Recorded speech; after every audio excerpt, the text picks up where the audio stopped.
berarti bukan solusi ya. Bukan solusi, Ya. bukan solusi. Maka kembalinya harusnya kepada Allah Subhanahu wa taala. Oke. Kak, berarti kalau kayak gitu cara kita untuk bisa punya kelapangan hati gimana nih Ustazah? Iya. Tadi kan banyak seni tuh kalau Ustazah bilang, itu gimana? Ya. Kita belajar dari kisahnya para nabi ya.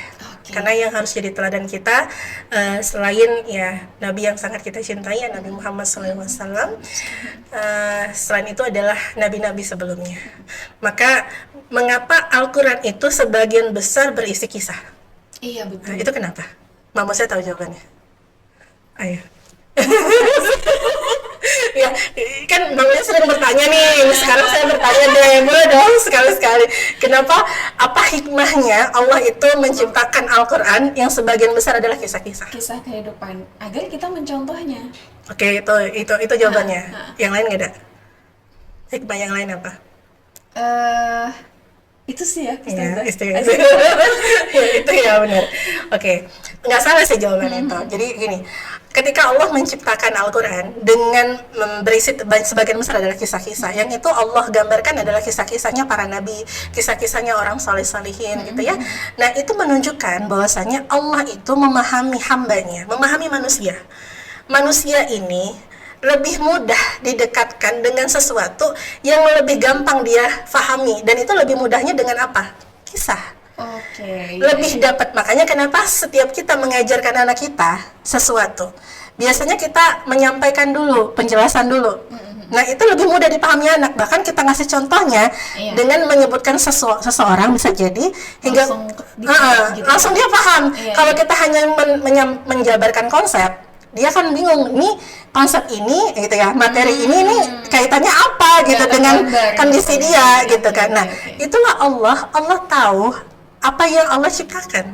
Kita ini manusia bisa mendapatkan namanya iktibar atau mendapatkan ibroh itu lebih mudah dari kisah. Makanya sebagian besar Al-Quran itu berisikan kisah-kisah untuk tadi yang Mbak Moza bilang, untuk kita teladani. Nah makanya nggak akan ada kita bilang lah itu kan nabi, kita kan bukan nabi. Lah justru Allah ciptakan nabi dari kalangan kalian kata Allah, bukan dari kalangan malaikat kan? Iya benar, dari manusia juga. Dari manusia, karena Allah tahu manusia akan terus banyak melakukan gugatan dan protes jika tadi apa yang dia pahami tidak dibenarkan. Masalahnya kan gini, kita itu hidup dengan aturan Allah dan kita itu hidup atas kemauannya Allah. Iya. Bukan atas maunya kita. Aturan kita.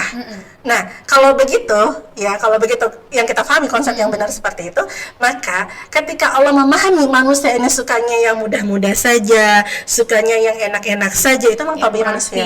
Manusianya suka mengeluh, itu memang tabiat manusia. Memang itu sifatnya manusia kata Allah dalam Al-Quran.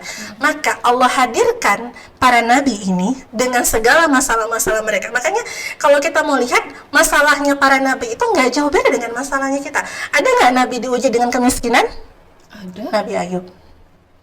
Allah berikan jatuh miskin yang tadinya kaya raya. Ketika Syaitan mengatakan, iblis mengatakan kepada Allah, ya Allah uji saja Ayub dengan jatuh miskin, kemudian pasti dia nggak akan menghamba lagi kepada engkau. Dia tidak akan lagi menyembah engkau gitu. Allah uji dengan, ternyata tidak. Diuji dengan keluarga. Berapa banyak Nabi yang diuji dengan keluarganya? Istrinya yang durhaka, anak-anak yang tidak mau masuk ke dalam agama Islam. Nabi Nuh, kondisi Nabi Lut, menghadapi masyarakat yang suka sesama jenis. Jadi kalau kita bilang kan masalah kita nggak seperti masalah Nabi, loh justru Allah itu ya mendudukan masalah itu, gambarannya jelas ketika para nabi Allah uji dengan masalahnya sama yang hari kita hadapi. Ya pernah terjadi, kan sebenarnya hidup kita itu seperti mengulang sejarah yang pernah ada. Iya benar-benar. Tinggal kita mau pakai Islamnya atau enggak gitu kan. Nah makanya ketika kita tahu kita harus belajar dari kisahnya para nabi. Nah nabi yang harusnya hari ini kita paham bagaimana caranya nabi, setaraf nabi aja Allah uji hatinya. Nabi Musa ketika hendak diperintahkan oleh Allah, wahai Musa, pergilah engkau kepada Fir'aun, dakwahkan Islam kepadanya. Ya, pada masa itu agama tauhid lah ya. Kalau pada masa Nabi Musa ya kan, karena Nabi Musa bukan bawa nama, kitabnya adalah kitab Jabur ya. Ya berapa Taurat sih kalau Nabi Musa? Taurat Nabi Musa. Nah, ketika itu sampailah kepada Nabi Musa perintah itu untuk mendatangi Fir'aun untuk mendakwakan dan memberikan peringatan. Tahu nggak gimana sikap Fir'aun? Gimana tuh, Ustaz? Ya, maksudnya Fir'aun itu kan kalau nggak dia suka dia langsung minta bunuh kan. Nah, was-was nih. Hatinya Nabi Musa was-was. Ada muncul rasa khawatir pada dirinya. Makanya setarat Nabi saja bisa merasakan khawatir. Iya, benar. Dan gelisah, bukan disempitkan dong hatinya, tapi rasa khawatir. Dalam Quran surah Thaha ayat 25, Nabi Musa itu berdoa kepada Allah. Qala rabbis sahri sadri. Wahai Rabbku, lapangkan dadaku, wa yassirli amri, dan mudahkan urusanku. Nah, jadi tadi pertanyaannya, gimana seni melapangkan hati? Salah satunya adalah berdoa kepada Allah. Maka setara Nabi aja berdoa kok ketika hati gelisah untuk menghadapi Fir'aun. Iya ya. Nah, kita kan yang hadapin Fir'aun yang langsung bunuh ya. Kita masih hadapin masalah. Masalahnya bisa jadi pun bukan masalah yang begitu besar biasanya. Iya, Kayak iya, tadi skripsi. Enggak Dong, bagi mahasiswa itu besar gitu ya. Oke. Sekarang saya harus dengan sudut pandang yang objektif ya. Berarti gini, setiap masalah besar atau kecilnya sesuai dengan pandangan manusia dengan menggunakan sudut pandangnya. Nah, begitu dong. Yang harusnya saya bisa sampaikan gitu ya. Karena kalau kondisinya saya bilang skripsi itu nggak besar bagi saya yang bukan seorang mahasiswa, tapi bagi mahasiswa itu besar. Masalah besar. Maka relatif berarti masalah itu. Dan besar kecilnya masalah itu kembali kepada cara kita menyikapi masalah. Dan cara kita menyikapi masalah menggunakan pemahaman agamanya. Kembali lagi. Ada yang mengatakan skripsi itu bukan masalah besar. Karena dia berpikir bukan masalah skripsinya, tapi dianya mau menyelesaikan dengan segera atau enggak. Masalah kemalasan dong berarti. Menunda. Jadi aktivitas yang seperti itu yang sebenarnya nggak boleh. Berarti bukan masalah skripsinya, tapi dianya mau mengerjakan dengan segera atau tidak. Nah, tuh. Terus masalah apa? Ekonomi. Sempitnya hidup karena tidak ada pemasukan. Nah, karena masalah ekonomi tadi, tidak ada lapangan pekerjaan. Kalau kita tahu kita bukan hidup dalam sistem yang hari ini menyejahterakan ya. Mohon maaf ya. Kita memang berasa hidup di hutan belantara nih. Ya kalau mau senang ya cari sendiri gitu loh. Hidup sendiri, nggak ada yang mikirin kita juga ya dia. Jadi kalau kita mikirnya begitu, berarti gimana caranya kita yang menciptakan lapangan pekerjaan. Allah itu nggak zalim kepada hambanya. Allah tahu, Allah akan uji sesuai dengan kadar keimanannya dan kemampuannya. Pernah lihat nggak Mbak Musa orang buta jalan bawain kerupuk? Oh iya, sering banget di jalan. Sering nggak ketemu? Iya. Ada nggak kekurangannya? Dari yang segi ini tadi? Iya. Nggak bisa melihat nggak bisa. Tapi dia tidak melihat dengan matanya yang kita lihat secara kasat mata. Dia melihat dengan batinnya. Ketika dia percaya Allah itu nggak akan pernah menutup rezeki hambanya, dia tidak overthinking, tidak berpikir negatif kepada Tuhannya. Dia yakin selama dia berusaha maka Allah akan bukakan jalannya, Allah akan bukakan pintu rezekinya, maka dia usaha. Dan usahanya jualan kerupuk. Iya, benar. Dan ketika dia pulang dia bawa uang, terlepas apakah tadi banyak atau sedikit, tapi cukup untuk kehidupan keluarganya. Bahkan kemarin saya pulang dengan suami saya dari satu tempat, saya melihat ada bapak-bapak tukang beca motor berhenti dengan dia bawa istri sama anak-anaknya. Jadi di seberang jalan itu saya melihat ada tanaman yang menjalar. Ternyata kangkung. Gitu ya. Terus saya lihat si bapak itu metikin kangkung, ibunya nunggu di beca. Terus saya akhirnya ngomong sama suami saya bilang begini, nah itulah yang namanya suami yang bertanggung jawab. Ketika dia tidak berhasil atau tidak membawa uang pulang ke rumah anaknya atau istrinya untuk biaya makan mereka, tapi dia cari cara di mana dia bisa mendapatkan bahan makanan yang agar hari itu anak dan istrinya makan tanpa harus membeli. Allah hamparkan kan bumi Allah ini luas, dan daerah itu memang nggak ada yang punya gitu. Memang hidup sendiri kangkung itu.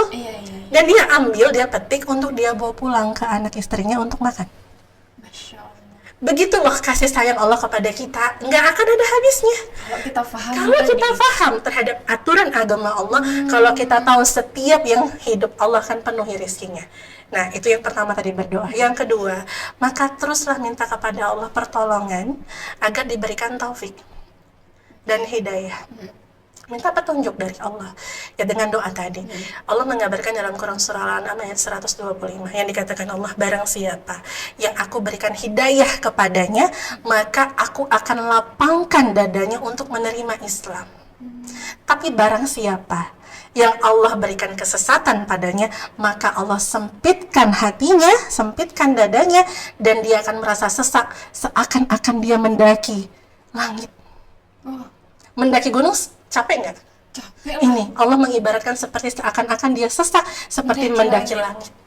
Ya nggak Gimana tahu caranya kapan ya? sampainya itu. Dan gimana caranya Iya. itu, friends? Begitu cara Allah membuat Mengibaratkan dia iya. orang yang hatinya sempit. Iya, tadi. orang yang tidak apa ya namanya, ketika Allah berikan agama ini tapi dia merasa susah dengan agama ini, merasa agama ini tidak bisa memberikan kemudahan hidupnya, maka Allah buat dia sempit dadanya, maka dikatakan Allah seakan-akan dia sesak karena mendaki langit. Dalam Quran surah Al-An'am ayat 125. Ya iyalah, gimana caranya juga ya? Betul. Mau Coba. mendaki langit. Nah, itu ganjaran bagi mereka yang tidak meyakini Allah menciptakan, mengatur, dan membuat kelapangan hidupnya, yang Allah punya 99 Asmaul Husna. Allah Maha Memberi, Allah Maha Pengasih, Allah Maha Penyayang. Nggak yakin itu, maka Allah buat seperti itu. Nah, kemudian berikutnya kita harus tahu gitu ya, ketika ulama mengatakan begini, kondisi kubur kita itu sebagaimana kondisi hati kita dalam dada nanti. Oke. Kalau dalam hati, dalam dada kita itu merasakan sesak, sakit, terkengkang, maka kubur kita juga merasakan demikian dalam kubur kita. Berarti kalau hati kita sempit, kuburannya sempit. Nah, itu dia. Maka barang siapa yang merasa sempit hatinya atas menjalankan agama ini, susah bagi dia katanya agama ini dijalankan, maka Allah sempitkan kuburnya.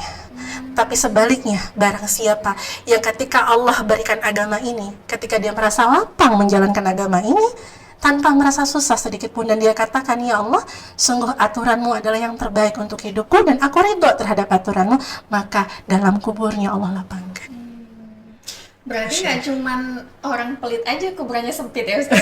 Iya, itu istilah Yang iya, sempit, masyarakat ada kita, istilah. benar. Jangan pelit-pelit, nanti Kuburnya kuburannya sempit. Benar. Jangan-jangan yang pelit itu hatinya sempit. Iya, Makanya dia pelit kan? benar. Nyambung juga sih ya sebenarnya. Nyambung sih, benar nyambung. Nah, Masya Allah ya. dan ini yang terakhir nih, nasihat dari Ibnu Qayyim ya. Ibnu Qayyim rahimahullah itu mengatakan begini, bila mana cahaya itu masuk ke dalam hati, maka Allah akan melampangkan dadanya. Terus ada yang bertanya, apa tanda-tandanya? Wahai Syekh, kalau Allah itu sudah melapangkan hati kita, yang pertama, dia cukupkan dirinya terhadap dunia ini. Jadi nggak berlebihan terhadap dunia. Dunia itu nggak akan dia genggam. Oke. Dunia ini adalah sebagai jembatan dia menuju akhirat.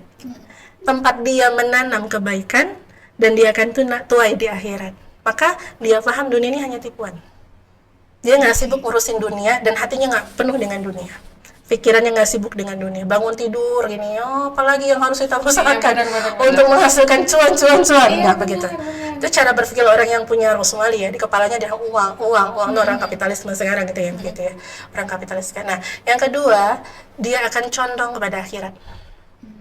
Nah, maka kita akan lihat ada manusia-manusia yang sekarang rajinnya ke majelis ilmu, nambah ilmu, memperbaiki diri, memperbaiki ucapan, menahan diri untuk berkata-kata. Dia hanya akan mengatakan kebaikan, kalau enggak dia diam. Banyak orang yang melakukan amalan-amalan sunnah nafilah, karena Allah tahu Allah mencintai amalan-amalan nafilah, orang-orang yang beramal amalan nafilah. Maka dia akan lakukan di mana Allah yang sukai, di situ dia datangi. Maka dia akan condong kepada akhirat. Misalnya nih yang nonton podcast kita nih, nah kan mau condong nih kepada akhirat, jadi mulai dong untuk istiqomah ya kan, nonton podcast kita, di like dan di komen dan di share. Iya. Jadi info ini harus dilapangkan juga ya. Ya, jangan lupa subscribe ya. Subscribe juga. Nah, dan yang terakhir, maka dia akan menyiapkan dirinya terkait dengan kematian sebelum datangnya kematian. Itu tandanya orang yang Allah lapangkan dadanya. Karena sebenarnya nasihat yang paling sangat luar biasa itu adalah kematian Kematian. pada seorang hamba. Senantiasa merasa dekat. Iya, Kematian. makanya wajib kita, jadi nggak perlu diundang kalau ada yang mati, nggak perlu dikasih undangan gitu baru datang ya. Ketika kabar ada yang muslim meninggal, wafat, maka datangilah, karena itulah tempat untuk menasihati diri kita. Karena kalau tubuh sudah masuk ke dalam liang lahat, dalam kubur, maka dia nggak bisa berbuat apa-apa. Saya baca dalam satu riwayat, ya, kondisi mayit yang baru saja dikuburkan, ketika sudah ditanam, kan dia ruhnya itu mendengar derap kaki keluarganya pulang, ayahnya pulang atau suaminya pulang, anaknya pulang meninggalkannya, dan dia berteriak di dalam kubur itu. Wah, kok merinding ya? Dan dia katakan, wahai istriku, wahai anakku, jangan pergi tinggalkan aku sendiri di sini, aku tidak bisa melihat apapun dan kondisinya sangat gelap sekali. Karena alam barzah itu akan terang atau dalam kondisi gelap sesuai dengan amalannya. Ternyata itu benar ya Ustazah. Benar. Sering baca sih memang, Iya. bahkan dari zaman dulu kan di buku-buku itu ada ya. Iya, benar sekali. Kalau kita ternyata benar. Benar. Jadi alam barzah itu akan Allah terangkan dan Allah gelapkan sesuai dengan amalnya, dan akan Allah sempitkan dan bisa Allah lapangkan sesuai dengan amalan salehnya. Maka dia akan dan tidak ada satupun keluarganya yang mendengarnya, menolong ya. nggak ada, dan hanya menjerit. Dan itu yang dirasakan dan yang dilakukan seorang mayit ketika masuk dalam kubur, kebayang. Dan alam barzah itu sepi, sunyi. Saya pernah ditanya sama suami saya, kamu sudah siap kalau masuk dalam alam barzah? Itu pertanyaan yang susah saya jawab. Iya betul. Saya bilang, ya, saya hari ini hanya mengais kasih sayang Allah. Semoga Allah mengasihi saya sampai di alam kubur, dan suami saya ridho sama saya bilang. Masya Allah. Karena yang buat saya bisa tidak akan merasakan kesepian adalah doa-doa dari orang-orang yang saya tinggalkan. Aduh, kok jadi sendiri? Iya, Masya Allah. Karena kalau perkara hati gitu ya. Benar. Jadi ini satu aja apa yang kita bahas ya. Ini bukan sekedar pembahasan yang mungkin biasa ya atau ringan saja, tapi kita harus dapetin setiap pembahasan ini ada kebaikan dan menjadi amal buat kita. Maka bagi mereka yang hari ini mungkin ya Mbak Moza diuji dengan kegelisahan, kekhawatiran, semoga Allah angkat rasa itu. Dengan apa? Dengan mau kembali konsisten ya. Tadi setelah dia meminta Allah memberikan petunjuknya, yang kedua dia konsisten untuk menjalankan syariat Allah. Karena tidak ada orang yang bisa selamat di dunia dan akhirat tanpa pertolongan Allah yang kita pernah bahas ya di Kamis yang lalu. Nah, mungkin itu Mbak Moza. Allah Friends, gimana nih? Aduh ya Allah, nggak bisa move on nih kalau udah ngobrol-ngobrol kayak gini, friends. Ya, Masya Allah, semoga kalian juga bisa mengambil insight yang luar biasa. Ini deep banget obrolannya, kayaknya udah lebih dari santai Ustazah, ini udah deep obrolannya.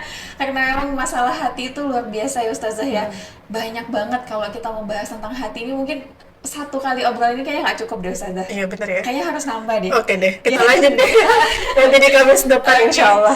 Oke, Masya Allah. Thank you friends yang udah menyimak video ini sampai akhir. Jangan lupa untuk di subscribe dan juga di like, komen, dan share sebanyak-banyaknya. Dan ingat, hati-hati menjaga hati, ya kan. Semoga kalian semua sudah mencatat poin-poin penting yang sudah kita bahas.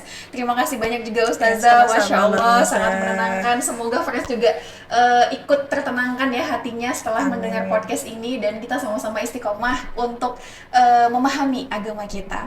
Kita ketemu lagi di episode selanjutnya. Assalamualaikum warahmatullahi wabarakatuh.